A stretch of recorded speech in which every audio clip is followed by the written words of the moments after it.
আজকের রান্নাটা মা করলেও ভয়েস ওভারটা তার মেয়েই দিচ্ছে। আজকের রান্নাটা হচ্ছে ইলিশ মাছের সর্ষে দিয়ে পাতলা একটা ঝোল, যেটা গরম ভাতে খেতে খুবই অসাধারণ লাগবে।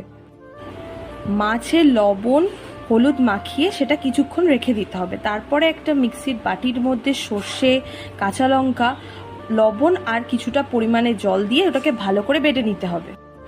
কড়াইয়ে তেলটা গরম হয়ে গেলে মাছটা কিছুক্ষণ এপিট ওপিট করে ভেজে নিতে হবে।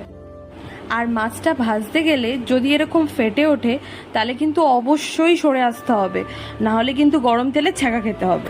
তারপরে ওই বাটাটা ভালো করে ছেঁকে নিতে হবে।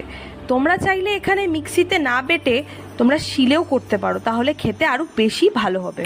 তারপরে মাছ ভাজার তেলের মধ্যে কালো জিরে ফোড়ন দিয়ে পেস্টটাকে ভালো করে ঢেলে দিতে হবে। তারপরে ওর মধ্যে পর্যাপ্ত পরিমাণে জল, হলুদ আর লবণ দিয়ে কিছুক্ষণ ভালো করে ফুটিয়ে নিতে হবে। তারপরে ভালো করে ফুটে গেলে ওর মধ্যে মাছগুলোকে এক এক ঢেলে নিতে হবে। তারপরে ঢাকা দিয়ে কিছুক্ষণ আবার ভালো করে ফুটিয়ে নিতে হবে।